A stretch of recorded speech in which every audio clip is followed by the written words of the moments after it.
Bismillahirrahmanirrahim.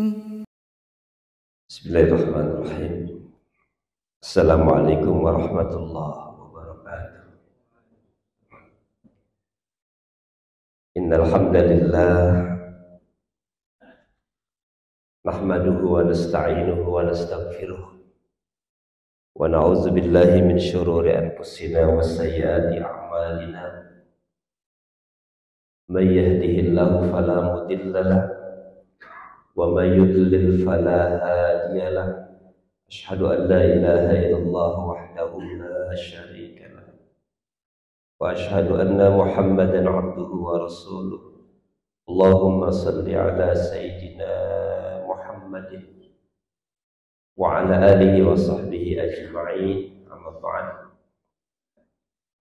Para orang tua yang saya hormati, rekan sahabat, alhamdulillah, bersyukur pagi ini kembali Allah takdirkan kita masih diberikan kesempatan melangkahkan kaki, menggerakkan hati kita.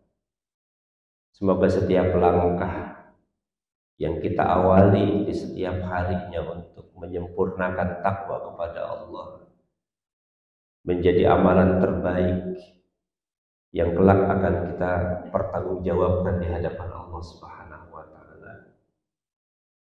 Salawat serta salam semoga tercurah kepada Nabi akhir zaman Rasulullah Muhammad sallallahu alaihi wasallam. Jamaah subuh rahimakumullah. Materi pagi ini kita berbicara tentang hijrah qalbu. Pemahaman tentang hijrah sudah kita paham. Kajian tentang hijrah terutama melewati bulan-bulan haram, ya, terutama di bulan Muharram itu adalah momentum yang memang tidak boleh kita lewatkan. Karena setiap pergantian waktu, terutama pergantian bulan di dalam Islam itu memiliki sejarah yang sangat dekat dengan kemenangan Islam, terutama bulan Muharram. Walaupun bulan Muharram itu bukan hijrahnya Rasulullah Muhammad SAW, tetapi ada seorang sahabat, beliau adalah Khalifah Umar ibn Khattab radhiyallahu anhu, menjadikan bulan Muharram itu sebagai momentum ketika memulai melakukan penanggalan dalam Islam. Di zaman Nabi belum ada penanggalan Islam. Umat-umat terdahulu selain Islam mereka sudah memiliki perhitungan waktu. Nah, ketika masuk di zaman Khalifah Umar ibn Khattab, umat Islam sudah semakin tersebar ke beberapa wilayah. Problem yang kerap ditemukan ketika meletakkan satu konsep penanggalan, akhirnya para sahabat beristihad kemudian melakukan surah. Orang-orang di luar Islam sudah memiliki penanggalan dalam setiap momentum yang mereka kerjakan. Maka kita umat Islam pun sejatinya harus memiliki penanggalan untuk bisa menetapkan waktu, ketentuan dalam kerangka ibadah yang lebih jelas. Makanya dalam sejarah dicatat kenapa Rasulullah ketika lahir itu ditulis dalam buku tidak diletakkan tanggal dan waktunya, tapi cenderung dikaitkan dengan peristiwanya. Maka banyak orang mengatakan bahwa kelahiran Nabi itu terjadi pada tahun gajah. Jadi bukan tanggal dan tahunnya, tapi tahun gajah. Nah, kenapa disebut tahun gajah kelahiran Nabi? Sebab seminggu sebelum Rasulullah SAW dilahirkan oleh ibundanya, sebuah peristiwa besar terjadi di Mekah. Seorang raja lalim yang bernama Abroha berniat untuk menghancurkan Ka'bah Baitullah. Dan atas izin Allah kemudian Ka'bah terselamatkan. Siapa yang menyelamatkan Ka'bah? Tentu Allah. Tetapi melalui sebuah perkara yang sangat mustahil. Raja Abrahah bukan ditahan oleh masyarakat Mekah, bukan diperangi oleh masyarakat Mekah, sebab masyarakat Mekah belum punya kekuatan. Maka Allah mengutus prajurit-prajurit goibnya. Ya, Allah hadirkan burung ababil, menghancurkan seluruh tatanan kekuatan yang dimiliki oleh tentara Abrahah, dan kebanyakan menggunakan gajah sebagai kendaraan untuk mengunjungi Ka'bah itu. Hancur berantakan semua. Burung ababil ribuan membawa batu-batu panas dari neraka yang menurut informasi begitu menjatuhkan batu-batu itu, kemudian menewaskan banyak tentara Abrahah. Jadi dalam penggalan sejarah memang kelaliman, kezaliman, ketika manusia sudah tidak punya kemampuan lagi untuk bisa menahannya, gerak laju kezaliman itu tidak bisa ditahan oleh manusia, maka Allah akan datangkan prajurit-prajuritnya yang kadang-kadang di luar nalar kita untuk bisa kita pahami. Tingkat kezaliman yang sangat besar diceritakan dalam Al-Quran seperti Abrahah tadi, kemudian Fir'aun, ya, pokoknya banyaklah kekuasaan tirani itu. Mereka tidak dihancurkan oleh tentara-tentara manusia, tapi Allah datangkan kekuasaannya melalui hal yang sangat mustahil kadang-kadang kita bisa menalarnya. Raja Abrahah yang sedemikian kuat itu dihancurkan oleh burung-burung ababil. Kemudian ada seorang raja yang lalim juga, yang ketika dia sakit karena masuk nyamuk di hidungnya. Siapa itu, Pak? Namrud. Ya. Namrud itu meninggal bukan karena dia dibunuh oleh masyarakat, tetapi Allah mendatangkan tentaranya, seekor nyamuk masuk ke dalam hidungnya dan kemudian membuat kepalanya itu sakit, menderita, seakan-akan dia mendapatkan ajal. Begitu sakitnya tidak ada yang bisa mengobati, sampai dia membenturkan kepalanya ke tembok dan lain sebagainya.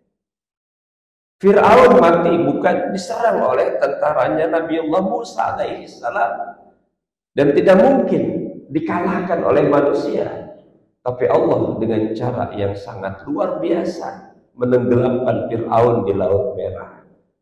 Jadi sejarah telah membuktikan sebuah tingkat kezaliman di zaman sebelum kita ini, di zaman sebelum Rasulullah diutus, Allah akan datangkan tentara-tentaranya tanpa kita ketahui. Dan berbicara tentang sebuah kekuatan yang kita dengar hari ini, tentang bagaimana saudara-saudara kita mempertahankan Palestina. Secara logika, negara Palestina, negara gajah itu tidak jauh lebih besar daripada Jawa Barat. Dan kita bisa hitung jumlahnya. Sementara kekuatan Zionis Israel dengan sekutunya Amerika dan beberapa negara dunia, ya, yang persenjataannya itu nomor satu canggih di dunia, tapi berbulan, bertahun, berabad-abad Allah masih tetap menjaga negara Palestina itu.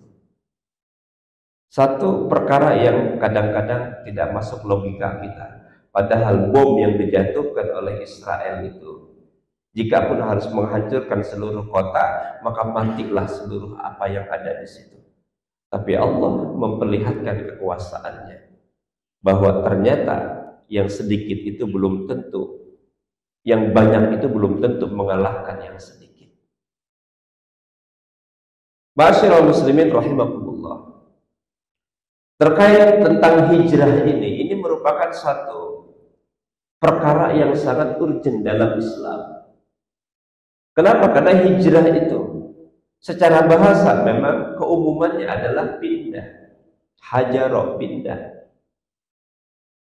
Dan semua orang boleh mengklaim pindah, boleh. Tapi kalimat hijrah dalam Islam itu adalah kalimat Islam. Kenapa? Karena dia diabadikan Allah dalam Al-Quran. Allah mengabadikan kalimat hijrah itu. Bahkan didekatkan dengan kalimat iman. Didekatkan dengan kalimat jihad. Alladzina amanu wa hajaru wa jahadu fi sabilillah bi amwalihim wa anfusihim a'zamu darajatan indallah. Jadi orang-orang yang beriman, orang-orang yang berhijrah, orang-orang yang berjihad, ya, kalau kita bicara tentang konteks hijrah dalam Quran, maka tidak bisa orang yang pindah semata-mata untuk merubah kebaikan dirinya tanpa ada dorongan keimanan. Rasulullah hijrah dari Mekah ke Madinah, sebelumnya juga dari Mekah ke Taif. Itu motivasinya adalah iman. Dan tidak bisa dikatakan orang yang hijrah kalau tidak dimotivasi oleh dorongan keimanan, mempertahankan keimanan, memperjuangkan keimanan. Nah, sekarang ini kita banyak memahami konsep-konsep hijrah kekinian yang dilakukan oleh banyak orang. Ya, masih kita bersyukur mereka memahami konsep itu, walaupun secara sejarah kadang-kadang agak jauh menyimpang dari konteksnya. Ada dua makna hijrah. Yang pertama adalah hijrah makaniyah, hijrah tempat. Ya, kita yang ada di sini mungkin bukan orang Jakarta asli, dari kampung. Ada yang dari Solo, dari Surabaya, dari Bandung, dari Sumatera, ya, tujuannya pindah ke Jakarta untuk mencari perubahan hidup. Hijrah dalam konteks itu adalah hijrah tempat. Dan Allah akan memberikan apa yang kita niatkan dalam hijrah itu. Innamal a'malu binniyat wa innamal likulli imri'in ma nawa. Segala amal perbuatan itu harus didasari dengan niat, dan seseorang akan mendapatkan apa yang dia niatkan. Karena kita hijrah dari kampung halaman menuju Jakarta bertujuan untuk merubah tatanan kehidupan ekonomi kita, dan kita bergerak, kita berikhtiar, kita berusaha, kita berjuang, maka Allah berikan apa yang kita harapkan. Sukses di kota besar. Ya, ada yang jadi pejabat, ada yang jadi gubernur, ada yang jadi lurah, ada yang jadi pengusaha, ya, yang jadi pejabat banyak, yang jadi penjahat juga enggak sedikit. Ya. Kalau ini serius betul dengerin, ya, kedinginan kayaknya. Mungkin ke depan ini taklim subuh, ya, panitia ini harus buat kopi jahe supaya sambil ngaji sambil ngejahe. Setuju, Pak? Alhamdulillah. Jadi kalau pagi-pagi minum air putih bagus sih. Supaya ini bukan air putih, ini air bening. Kalau air putih apa, Pak? Itu dia. Ini intermezzo saja. Siapa tahu dipikirin sama pengurus. Ya. Yang kedua adalah hijrah hakikiyah. Hijrah maknawiyah. Kata Nabi apa? Al-muhajiru man hajara ma nahallahu anhu. Orang yang hijrah atau orang yang disebut muhajir. Muhajir itu orang, ya, yang hijrah. Mereka adalah orang yang meninggalkan apa yang dilarang oleh Allah. Nah, kalau dalam konteks ini, maka hijrah itu hukumnya wajib. Ya, wajib hijrah itu. Meninggalkan apa yang dilarang oleh Allah itu hukumnya wajib. Dan ini hijrah tidak pernah berhenti, tidak pernah terputus. Sampai kapanpun sebelum kita mati, kita diperintahkan Allah untuk meninggalkan segala perkara-perkara yang dilarang. Makanya ada seorang ulama namanya Syekh Sahal Abdullah At-Tustari. Ya, dikutip oleh seorang ulama di dalam kitab Hilyatul Auliya, pendapat beliau. Apa kata Syekh At-Tustari? Dia mengatakan al-hijratu fardun ila yaumil qiyamah. Hijrah itu hukumnya wajib sampai hari kiamat. Jadi hijrah bukan hanya pada saat kita mengikuti kajian Muharram, di situ ada momentum hijrah. Mengambil hijrah, momentum hijrahnya Nabi itu menyemangati kita. Sebab ada satu masa di mana Rasulullah hijrah ke Madinah, maka hijrah itu kemudian membuka pintu gerbang kemenangan, pintu gerbang kebangkitan, pintu gerbang kekuatan. Hijrah itu memperkuat. Ketika Nabi sudah berada di Madinah, maka beliau membangun titian hijrah dari mulai hijrah fisik. Apa yang dia bangun? Masjid. Masjid terbangun, berkumpul para sahabat, berhalaqah mereka, memperkuat ruhiyah. Baru kemudian berbicara tentang jihad fisabilillah. Jadi tidak bisa hijrah tanpa jihad. Sebab jihad itu adalah kesungguhan orang yang berhijrah. Berpindah tanpa iman, kosong. Berhijrah tanpa jihad, kosong. Tidak bisa. Makanya jihad itu penting. Mujahadah, bersungguh-sungguh untuk merubah kehidupan itu penting. Nah, di balik semuanya itu yang memotori kita untuk melakukan perubahan itu adalah qalbu kita, hati kita. Maka dalam Islam ada kajian yang dikenal dengan istilah tazkiyatun nafs, mensucikan hati. Dan itulah tugas Nabi. Diutus oleh Allah, salah satunya wa yuzakkihim, membersihkan qalbu-qalbu manusia. Jadi qalbunya belum bersih dari syirik, belum bersih dari maksiat, belum bersih dari riya, belum bersih dari kebodohan. Enggak bisa qalbu itu dihijrahkan. Maka kata Syekh At-Turtasi, hijrah yang wajib itu apa? Yang pertama kata beliau, al-hijratu minal jahli ilal ilmi. Berhijrah dari kebodohan menuju ilmu. Jadi wajib hukumnya. Menuntut ilmu itu wajib hukumnya. Kenapa? Karena dalam Islam beribadah itu dasarnya harus dengan ilmu. Kita sholat, kita puasa, kita zakat, kita haji, apapun bentuknya, kalau hanya sekedar kita ikut-ikutan saja, tanpa memahami dasar berpijak dari ilmu yang kita pahami itu, jadi ruh ibadah kita itu kurang greget. Tapi kalau kita ngerti, pada saat kita bertakbir, kita tahu artinya, kita paham kandungannya, maka qalbu kita ini akan terasa getarannya. Kita ini kan tidak pernah merasa bergetar qalbu kita. Takbir yang bergema, kumandang azan yang bergema, tidak menggetarkan qalbu kita. Kita hanya sekedar mendengar, tahu bahwa itu azan, tahu bahwa itu takbir, tahu bahwa itu tahmid, tahu bahwa itu tahlil, tahu bahwa itu tasbih. Tapi subhanallah walhamdulillah wala ilaha illallah wallahu akbar, zikir-zikir itu tidak membuat qalbu kita bergetar. Padahal ciri orang beriman itu adalah ketika disebut nama Allah bergetar jiwa mereka. Dan itu yang memotivasi perjuangan jihad di zaman Rasulullah. Kalimat takbir itu menggetarkan. Luar biasa. Kita bisa bayangkan perjuangan saudara-saudara kita di Palestina. Modalnya cuma takbir lah. Yang bergetar itu menyurut sebuah semangat yang luar biasa.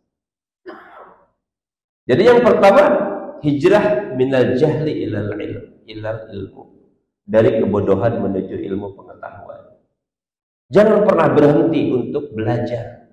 Terus menerus. Bahkan Nabi mengatakan menuntut ilmu itu dari saat kita lahir sampai ke liang lahat. Ya tahu liang lahat. Kuburan. Artinya pokoknya sebelum nafas itu dicabut, belajar itu terus menerus. Iqra, baca itu terus menerus. Tilawah itu terus menerus. Ya, Allah meletakkan ayatnya kepada Rasulullah. Tugas beliau adalah yatslu alaihim ayatih, membacakan ayat-ayat Allah, wa yuzakkihim, membersihkan jiwa-jiwa manusia, wa yu'allimuhumul kitab, mengajarkan Al-Qur'an, wal hikmah, mencontohkan sunnah. Ini penting kita pahami sebagai awal dari sebuah konsep hijrah. Yang pertama, kita harus baca, tilawah, Iqra. Kita disuruh Allah untuk membaca diri kita sendiri. Kita diperintahkan Allah untuk membaca alam semesta ini. Kita baca, kenapa kok seperti ini, kenapa kok seperti itu. Bertanya dalam hati kita, kenapa diri tak kunjung juga menyadari tentang kehidupan, kenapa diri juga tak kunjung menyadari tentang keimanan. Disinilah kemudian ada prinsip dalam Islam yang disebut dengan muhasabatun nafs. Muhasabah itu asal katanya hisab, memperhitungkan. Orang sekarang mengkaitkan muhasabah dengan perilaku introspeksi, evaluasi, mawas diri, hitung diri. Itu namanya muhasabah. Ya. Jamaah rahimakumullah.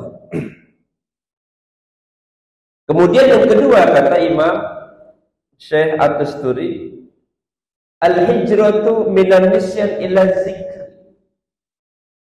Berpindah hijrah dari lalai menuju zikir, menuju ingat.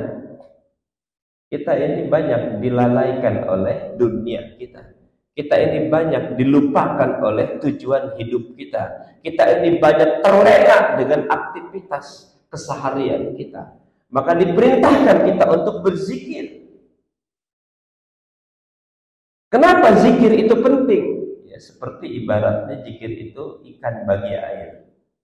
Jadi ikan itu walaupun dia bagus, indah, nggak ada air, tetap aja mati sebab kehidupannya di situ. Begitu juga kalbu yang tidak pernah berzikir, lama-lama akan mati. Nafs, ya, jiwa. Itu kalau enggak pernah berzikir, lama-lama akan mati. Makanya para ulama akhlak membagi 3 tingkatan nafsu. Ada nafsul mutmainnah, nafsul lawamah, nafsul ammarah bisu. Dan itu ada pada diri kita. Bagaimana kita mencapai derajat nafsul mutmainnah, jiwa kita jadi tenang? Ala bi zikrillahi tatmainnul qulub. Dengan mengingat Allah, hatimu akan tenang. Masya Allah. Ya, zikir tidak perlu tempat khusus, tidak perlu waktu khusus. Di mana saja, kapan saja. Kita sedang duduk, sedang berdiri, berbaring, ingat kepada Allah.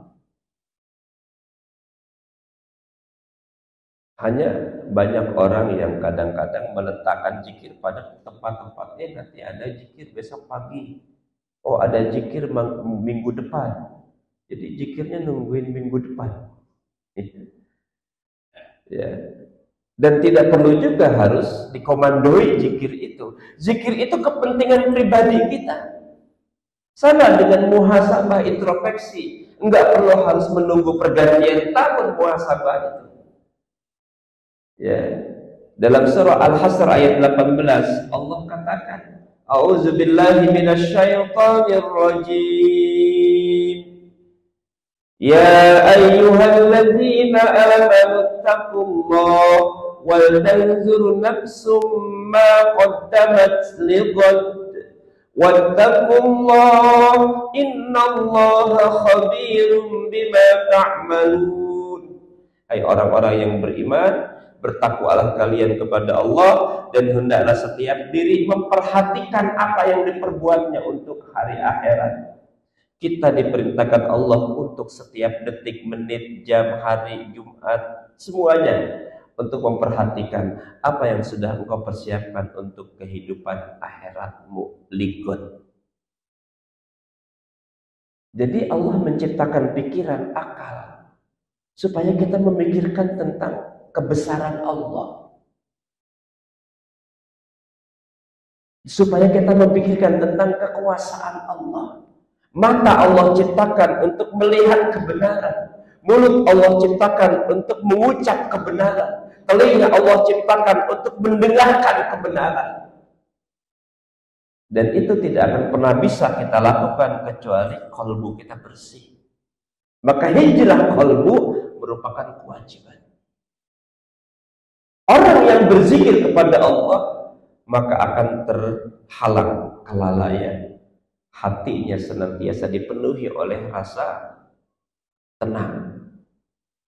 Nah, kita kan hidup ini yang kita cari bukan sekedar kesenangan, tapi ketenangan. Betul ya Pak? Banyak orang yang kelihatannya senang, belum tentu tenang. Ya, tinggal di rumah mewah, di komplek elit, rumahnya luar biasa. Ya, keluar masuk mobil mewah. Dia mau makan tinggal pencet. Ya. Kadang kita melihat iri, ya Allah, kenapa mereka bisa begitu? Enak kali punya rumah bagus ya. Belum tentu ya. Nggak tahu dia mikirin tiap bulan angsurannya. Halo. Naik turun mobil mewah, ya kan? Enak kelihatannya. Nggak tahu padahal itu Grab. Jadi kita kan sekarang banyak menduga-duga ya. Kalau dulu mungkin orang punya mobil, luar biasa. Santer itu di kampung dia punya. Sekarang orang punya mobil bagus itu kita nggak heran. Wong tanpa DP juga bisa punya mobil. Betul ya? Bahkan ada orang yang hampir tiap hari bawa mobil gonta-gantinya. Wong rental banyak. Kita nggak punya mobil aja, punya duit 50.000 Pak. Kita sewa Grab keliling Pondok Bambu. Ya kan besok mobilnya ganti lagi. Ya, cuma pengen ngasih tahu tetangga aja. Kita ini sering naik mobil gonta-ganti ya kan. Ya padahal punya duit cuma 50.000 muter sini lagi. Dari masjid ke rumahnya naik Grab. Turun di masjid mobilnya lain, besok lain. Ya. Enggak aneh sekarang, jadi jangan bangga Pak kalau ada orang punya yang begitu. Ya. Kekayaan itu bukan milik orang yang mencarinya, tapi kekayaan itu milik orang yang memanfaatkannya. Banyak orang punya rumah mewah, villa di puncak. Kan nggak mungkin juga yang punya itu tiap hari nempatin. Mobil banyak kan nggak satu kali dia pakai dalam satu waktu bersamaan. Betul. Punya mobil 4 Pak, di atas 2M semua. Emang dipakainya bareng? Enggak. Ya. Punya istri banyak Pak, emang dipakai itu bareng? Enggak ya. Ya. Jadi yang menikmati rumah mewah di puncak itu siapa? Tukang kebun. Artinya kekayaan itu memang bukan milik orang yang mencarinya, tapi milik orang yang menikmatinya. Jadi kalau kita enggak kaya tapi bisa menikmati kekayaan orang, alhamdulillah. Supir dia tinggalnya ngontrak, rumahnya ngontrak, motornya masih angsuran, tapi dia bawa supir, mobilnya Alphard, tiap hari dia yang bawa. Dia tidur di situ, dia nongkrong di situ kan. Menikmati, sementara pemiliknya kadang-kadang nggak pakai. Alhamdulillah. Jadi hidup ini indah ternyata ya. Baik, kita kembali ke hijrah. Yang pertama apa tadi? Hijrah dari kebodohan menuju ilmu. Kenapa dia wajib? Karena ilmunya itu wajib. Kenapa hijrah dari kebodohan itu wajib? Karena ibadah dalam Islam itu harus didasari ilmu. Masih ingat kita ucapan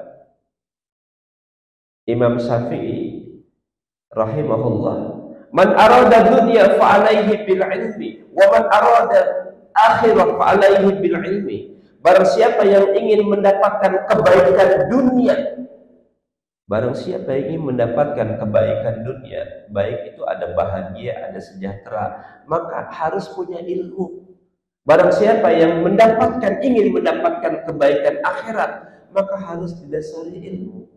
Waman aradahuma, barang siapa yang ingin mendapatkan kebaikan dunia dan akhirat, maka juga harus dengan ilmu.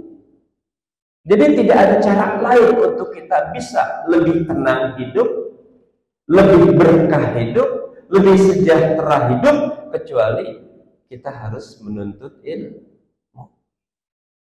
Man salaka tariqan yaltamisu fihi ilman sahalallahu bihi tariqan ila jannah, kata Nabi. Barang siapa yang melangkahkan kaki menuju majelis ilmu, maka Allah akan bentangkan jalan menuju surga. Subhanallah. Jadi jangan kita remehkan ini pengajian begini ini.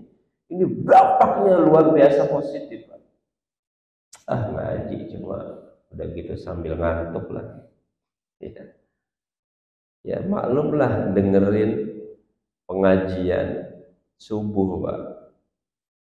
Perut masih kosong. Ya, ngopi belum. Apalagi kalau ahli hisab udah nggak sabar aja pengen keluar. Tahu ahli hisab. Jadi kalau ke daerah, saya sering ngisi itu ke daerah pesisir sana. Saya kan punya program dakwah di pesisir. Menelusuri dari pesisir Cilincing sampai ke Muara Gembong, sampai ke Pakis, sampai ke Karawang. Itu saya dan teman-teman sudah lakukan hampir 15 tahun, Pak. Berdakwah di pesisir. Kadang 1 minggu kita nginap di sana.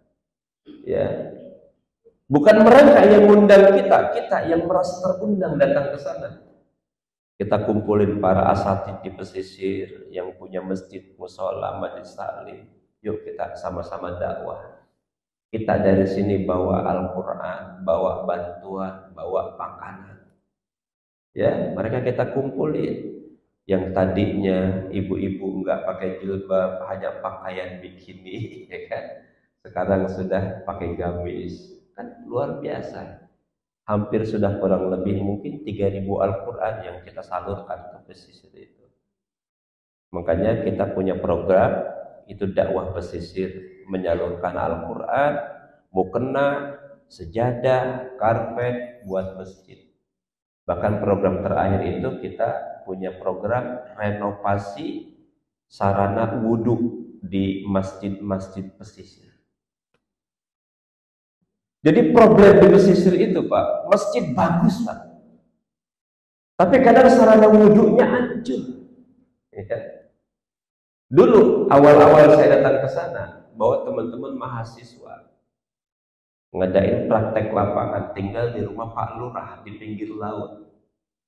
Kalau yang laki-laki kan gampang mau BAB, ya. Yang perempuan tanya, Pak Ustadz, kita BAB-nya di mana? Ya di rumah Pak Lurah. Di rumah Pak Lurah nggak ada kamar kecil, Ustaz. Ya tanya sama Pak Lurah. Pak Lurah, ini kalau akhwat di mana ini? Ya kita semuanya di sini, Pak, nggak ada yang BAB di dalam rumah, di pinggir kali semua. Jadi ada ATM, anjungan tunai mandiri. Mahasiswa yang programnya 1 bulan pada pengen pulang. Ya. Maka mulai dari situlah kita kerjasama dengan beberapa lembaga, cari dana. Yuk, ini masjid musola, ini hancur, nggak ada. Jadi kalau mau wudhu itu ke kali, ya. Nah ini problem, terutama kalau ada tamu-tamu ibu-ibu di sana agak susah. Alhamdulillah berjalannya waktu, udah ada yang hancur lagi. Kita melakukan gerakan dakwah di situ. Tidak ada yang membayar, ini hanya dorongan. Ya, untuk kita bisa berdakwah. Dakwah di Jakarta, saya tinggal di Bekasi, di kota Pak, enak Pak, ceramah ada AC-nya, ya kan, ya. Tapi di pinggir laut, coba banyak para dai yang nggak tahan. Sekali 2 kali saya bawa, yang ketiga Ustaz mohon maaf yang lain aja. Jadi dai kita ini memang ya mencari tempat yang enak aja. Dakwah ke sana, Pak. Kenapa kita ada dorongan untuk dakwah ke sana? Kalau di sana banjir, itu maaf, teman-teman kita dari agama lain, Pak, mengalir bantuannya ke sana. Dan bantuannya nggak tanggung-tanggung. Ada satu MI, lembaga Islam, sekolah, madrasah. Saya datang ke sana, tiba-tiba tas mereka itu bersalib. Saya bilang sama ustadznya, ini kok anak madrasah tasnya salib semua. Ya ini ada bantuan ustadz dari kota. Ya anak-anak seneng aja, nggak tahu. Ya kan? Akhirnya miris perasaan kita. Ya Allah, kita umat Islam kok nggak ada bantuan ke sana. Jadi itu yang dipikirkan juga, itu dakwah. Masjid-masjid, saya sarankan di kota Bekasi itu, ayo kita salurkan bantuan ke wilayah. Ya, oke, Bapak Ibu sekalian. Yang ketiga kata Imam At-Tastari itu, bagaimana caranya kita hijrah? Hijrah yang sifatnya itu maknawiyah. Beliau katakan, yang ketiga itu al-hijratu minal maksiyah ila ta'ah. Berpindah dari perbuatan maksiat menuju ketaatan kepada Allah. Dan ini memang persoalan yang tidak ringan, berat, karena maksiat itu disenangi oleh nafsu. Selama kita terpenjara oleh nafsu kita, maka ketaatan kepada Allah tidak menghadirkan ketenangan, tidak menghadirkan kekhusyuan, tidak menghadirkan kedamaian. Kita sholat, kita puasa, kita zikir, tapi hati kita enggak damai. Banyak orang berkata, ya Ustadz, saya sudah zikir, tapi kok hati saya tetap susah, hati saya tetap gelisah. Salah satu penyebab kegelisahan qalbu dan ketidakkhusyuan kita beribadah itu adalah karena maksiat yang tidak sadar kita lakukan setiap hari. Saya nggak pernah berbuat maksiat, Ustadz. Saya nggak pernah selingkuh, Ustadz. Ya, mata kita sering menatap yang haram, bukankah itu maksiat? Telinga kita sering mendengarkan lagu-lagu yang membuat terlena, bukankah itu maksiat? Mulut kita berkata dusta, munafik, ghibah, sum'ah, bukankah itu maksiat? Hati kita masih menyimpan dengki, iri, ghibah, dendam, bukankah itu maksiat? Selama kebencian, dendam itu ada di dalam kalbu kita, maka kita tak akan pernah punya ketenangan hati. Makanya kenapa Islam menegaskan maafkan kesalahan orang. Dan itu ciri orang takwa. Wasari'u ila magfirati mir rabbikum wa jannatin arduhas samawati wal ardu uiddat lil muttaqin. Bersegeralah kalian kepada ampunan dari Allah. Jadi kita diperintahkan untuk bersegera istighfar, bertaubat.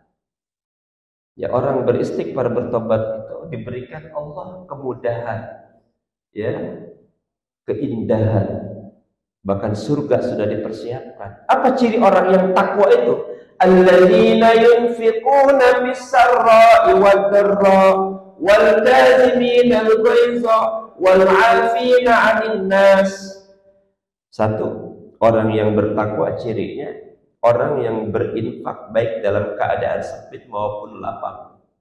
Bersedekah dalam keadaan lapang itu biasa, tapi bersedekah dalam keadaan dia sempit itu luar biasa.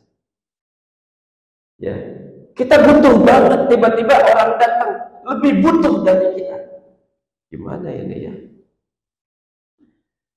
Datang orang ke rumah Rasulullah, meminta sesuatu karena sudah beberapa hari keluarganya tidak makan. Sementara di kondisi yang sama, Rasulullah juga tidak jauh lebih sulitnya berbisik kepada Aisyah, apakah ada sesuatu yang bisa kita berikan? Alhamdulillah ada ya Rasulullah, tapi ini adalah persiapan buat satu hari ini. Kalau kita berikan, kita tidak punya lagi. Bungkus, kata Nabi ya. Jangan pikirkan besok, pikirkan orang ini yang lebih butuh dari kita. Walaupun Nabi sering mengganjal perutnya dengan batu karena lapar. Mengganjal perutnya dengan batu karena lapar. Dan dia tidak menceritakan kelaparannya. Sahabat tahu apa yang dilakukan Rasulullah.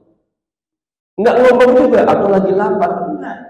Tapi sahabat menerka, pasti Rasulullah ini sudah kelaparan. Jadi Allahu Akbar. Kita berbilang waktu hidup dalam kenikmatan yang tak pernah berkurang, pun kadang-kadang tidak mensyukuri kenikmatan itu. Makanya kenapa Allah mengulang-ulang ayat sampai 31 kali? Karena tidak bersyukurnya manusia. Fabi ayyi ala'i rabbikuma tukadziban, nikmat Tuhan kamu mana yang kamu dustakan? Ya kan? Dulu kamu tidak beriman, aku berikan engkau kesadaran iman. Dulu kita tidak punya petunjuk, aku berikan engkau hidayah. Apa yang kita miliki hari ini sesungguhnya bukan milik kita. Kenikmatan yang kita dapati hari ini juga bukan hak kita. Ada kenikmatan yang kita miliki dan tidak pernah kita minta, tapi kasih sayang Allah memberikan kesempurnaan itu. Badan, tubuh, mata, telinga, semua pernah kita minta di alam lahir, di alam rahim enggak. Tapi Allah kasih, tuh gua kasih mata, gua kasih mulut, gua kasih tangan, gua kasih kaki. Ya kan? Enggak kita minta, tapi Allah kasih. Tapi kita memanfaatkan mata, telinga, mulut, hati kita ini bukan untuk dekat sama Allah. Makanya fabi ayyi ala'i rabbikuma, nikmat Tuhan kamu mana yang kamu dustakan, hai manusia? Aku sudah kasih mata, telinga, tapi kenapa matamu engkau gunakan untuk menatap yang haram? Aku sudah kasih engkau telinga, tapi kenapa telingamu hanya mendengar kalimat-kalimat yang menterlenakan? Aku sudah ciptakan dalam qalbumu itu hati. Yang menentukan kualitas hidup itu kan hati. Ala wa inna fil jasadi mudghah, idza salahat salahal jasadu kullu wa idza fasadal jasadu kullu ala wahyal qalbu. Ketahuilah di dalam diri kita ada segumpal daging, manakala dia baik, baik seluruh gerak hidup kita, kalau dia rusak, rusak juga gerak hidup kita. Ala wahyal qalbu, itulah hati. Jadi hijrah itu bukan hanya pindah secara jasadiah, tapi bagaimana qalbu kita itu menjadi bagian dari kebaikan hidup kita. Baik ya, sudah jam berapa? 6. Berarti pesannya tadi agak kelewat. Ya. Tadi pesannya Ustaz berikan kesempatan waktu jamaah untuk bertanya. Ya, sebelum suruh, bolehlah 2 pertanyaan, jawabannya sebentar saja. Ini kajiannya baru mukadimah ini. Silahkan ayahanda, ada yang merasa hatinya kurang berkenan. Silakan. Waalaikumsalam.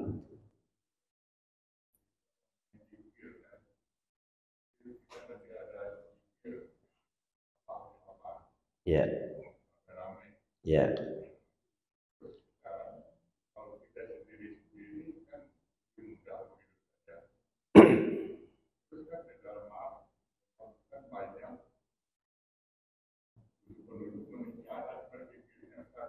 Ya.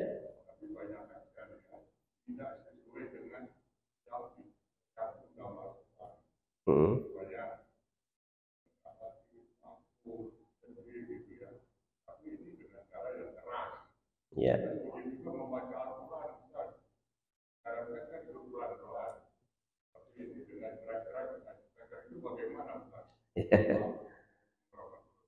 Waalaikumsalam warahmatullahi. Terima kasih. Zikir itu apa sih? Maknanya mengingat. Siapa sih yang berzikir? Bukan lisan kita. Yang berzikir adalah qalbu kita, hati kita. Sebab lisan tidak bisa mengingat, yang mengingat adalah hati. Zikir berbagai macam bentuk. Ya, zikir yang terbaik adalah membaca Al-Quran. Zikir yang terbaik. Ya. Kalau engkau tidak mengetahui sesuatu, maka tanyalah kepada ahli zikir, maksudnya ahli Al-Quran. Adapun bentuknya, ada yang keras, ya, yang jahar diucapkan, ada yang sir, dirahasiakan. Ini tergantung momentumnya. Secara umum memang seharusnya zikir itu adalah aktivitas kolbu kita. Karena perintahnya ini buat hati kita secara pribadi.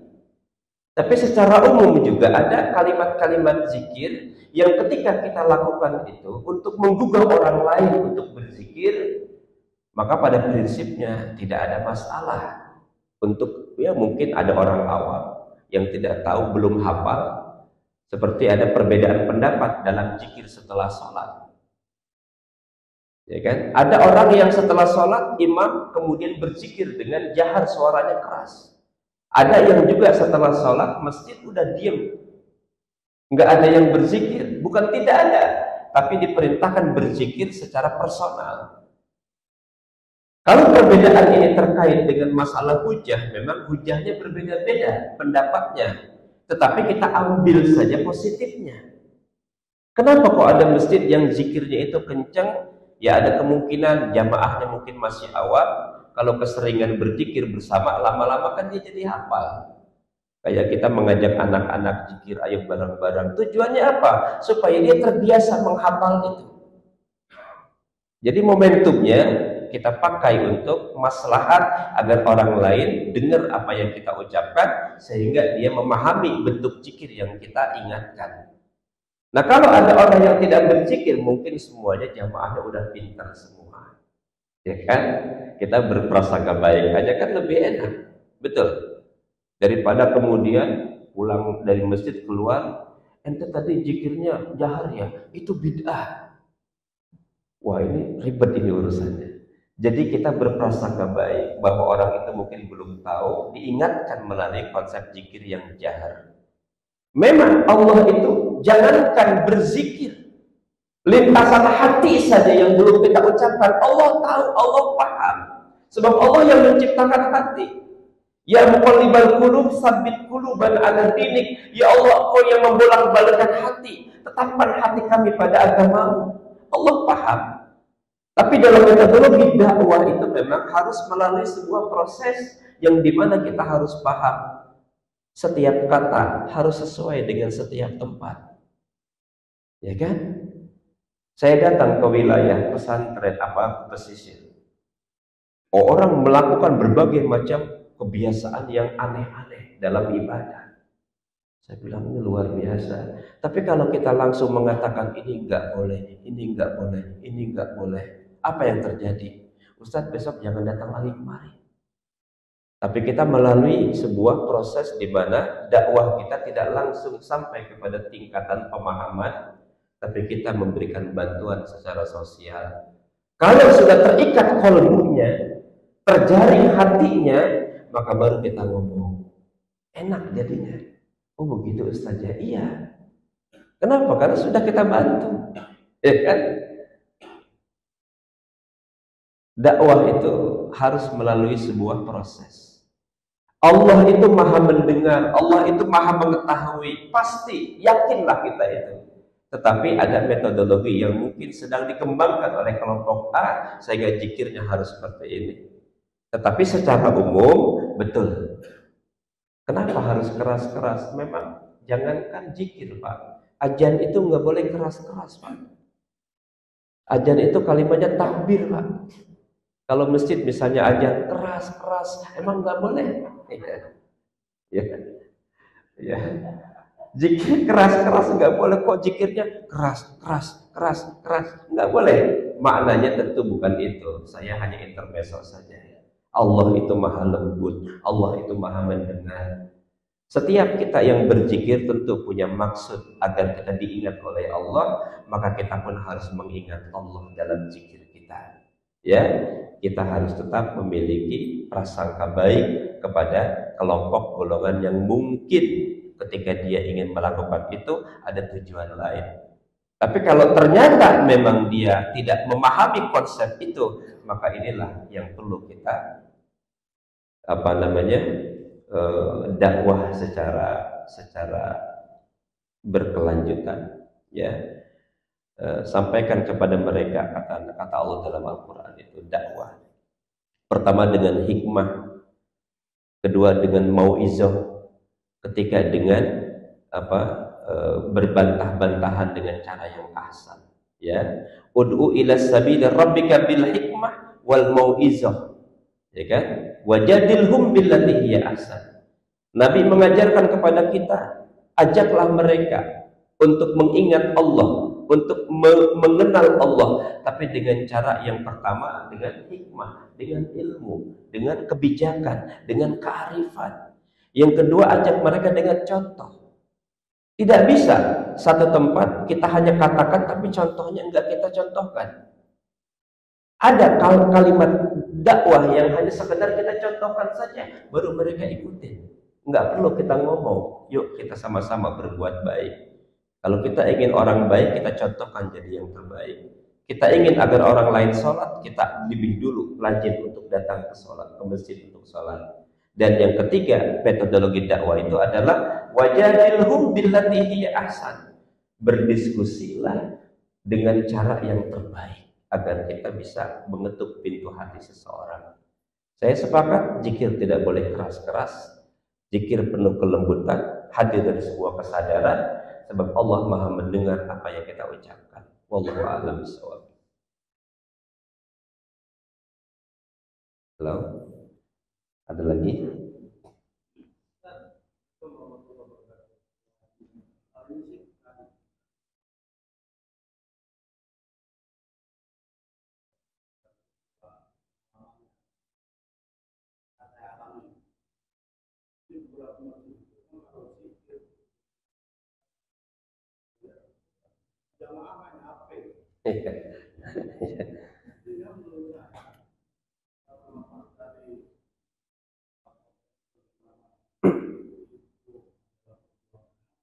Ya.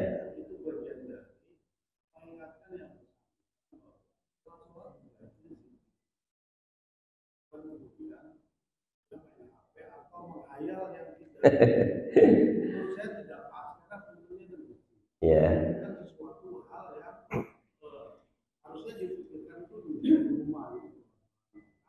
Ya.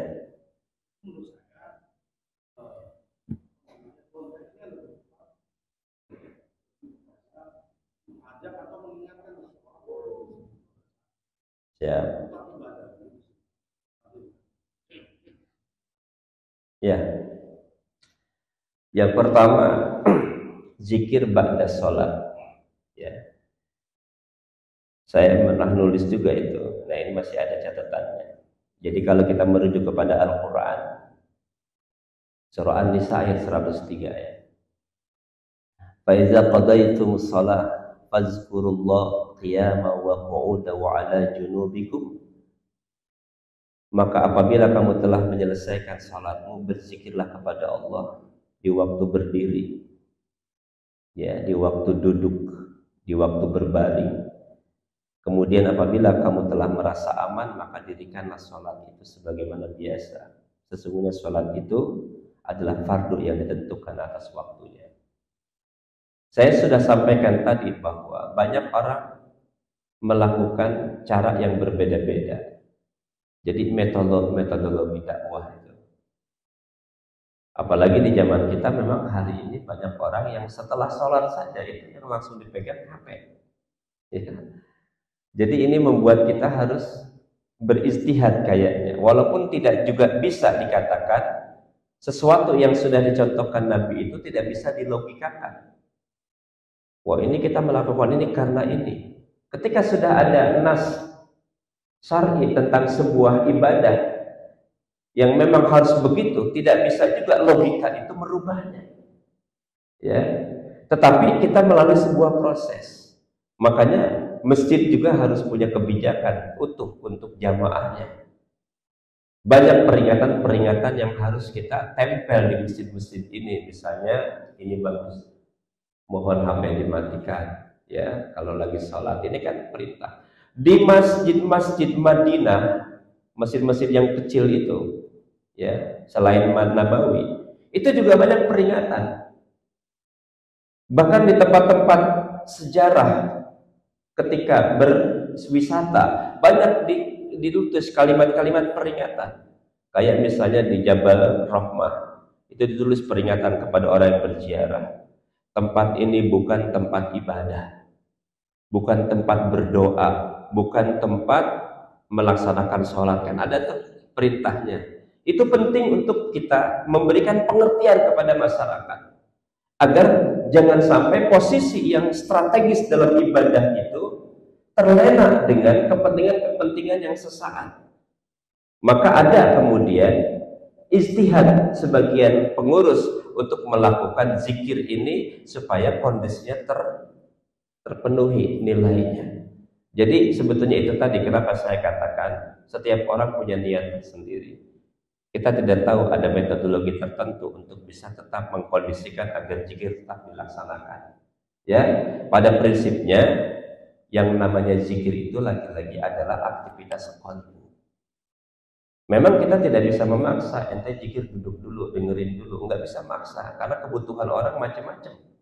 Ada orang sholat, dia harus menyegerakan pindah ke tempat lain, setelah sholat langsung berdiri. Kita kan nggak bisa nyalahin. Ada yang orang sholat langsung duduk, mungkin dia lelah. Ada orang yang setelah sholat langsung pegang handphone. Nah, ini membutuhkan satu kondisi di mana setiap kita harus saling memahami. Tetapi butuh peringatan kepada mereka. Setelah sholat, berikan waktu untukmu agar bisa berzikir. Jadi orang tahu. Saya kemarin melewati satu masjid.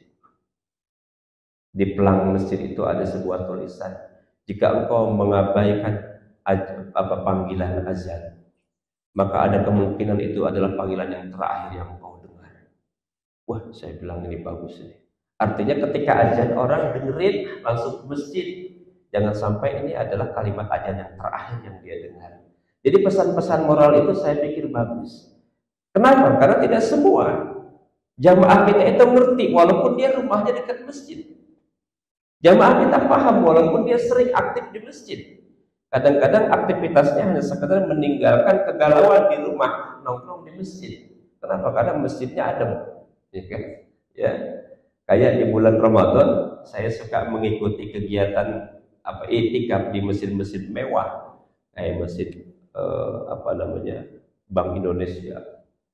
Itu Pak yang i'tikaf luar biasa banyaknya Pak. Karena memang fasilitasnya semuanya digratisin. Ya. Kenapa di sana banyak i'tikaf? Pertama, karpetnya tebal Pak. Suasananya dingin, tempatnya adem, makanannya enak. Ya. Jadi ada orientasi lain. Nah, kita mau bilang apa ya udah, yang penting bisa menjadi ada kebaikan-kebaikan yang tertanam di situ. Wallahu a'lam bishawab. Baik Bapak Ibu sekalian, mudah-mudahan ini tidak puas dengan jawabannya, dan saya yakin kita memang terus harus mencari supaya kita tetap merasa tidak puas. Jangan pernah puas dengan ilmu yang sudah kita pelajari. Orang ulama masa lalu mereka terus mencari, sebab semakin tinggi tingkat keilmuan mereka, mereka akan semakin merasa kurang dalam menuntut ilmu. Ya, mari sama-sama kita berdoa. Mudah-mudahan pagi ini berkah menyelimuti hati kita. Bismillahirrahmanirrahim. Alhamdulillahirabbil alamin. Hamdan yuafi ni'amahu wa yukafi'u mazidah. Ya Rabbana lakal hamdu kama yanbaghi li jalali wajhikal karim wa 'azimi sultanik. Ya Allah, Engkau yang menentukan hidup, Engkau yang menetapkan kematian. Jadikan kehidupan yang tersisa dari hidup kami ya Allah untuk menyempurnakan ketaatan kepadamu, menjadi bagian ya Allah untuk menghilangkan segala dosa yang pernah kami lakukan. Ya Allah, kala ketika kematian datang menjemput kami, jadikan kematian kami kematian yang terbaik, kematian yang husnul khatimah. Allahumma khtim lana bi husnil khatimah. Allahumma khtim lana bi husnil khatimah. Rabbana zalamna anfusana wa illam taghfir lana wa tarhamna lanakunanna minal khasirin. Ya Allah, betapa banyak tak sadar kami melakukan kejoliman, mengotori jiwa kami yang Engkau sucikan, mengotori jasad kami yang Engkau sempurnakan. Jadikan ya Allah segala ibadah yang pernah kami lakukan menjadi amalan terbaik, agar kelak kami bisa mempertanggungjawabkan di hadapan-Mu. Rabbana hab lana min azwajina wa dzurriyyatina qurrata a'yun waj'alna lil muttaqina imama. Ya Rabb, bimbing rumah tangga kami. Engkau yang maha mengetahui segala rasa, segala duka, segala luka.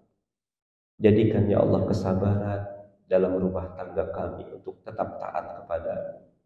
Jadikanlah ya Allah rasa syukur untuk terus datang dalam kehidupan kami atas kenikmatan-Mu. Istiqomahkan ya Allah qalbu kami. Setelah kami hijrah menuju kebaikan, tetapkan istiqomahkan ya Allah. Rabbana atina fid dunya hasanah wa fil akhirati hasanah wa qina azabannar. Wa sallallahu ala Muhammadin wa ala alihi wa sahbihi ajma'in. Subhana rabbika rabbil izzati amma yasifun. Wa salamun alal mursalin. Walhamdulillahi rabbil alamin. Assalamualaikum warahmatullahi wabarakatuh. فبأي آلاء ربكما تكذبان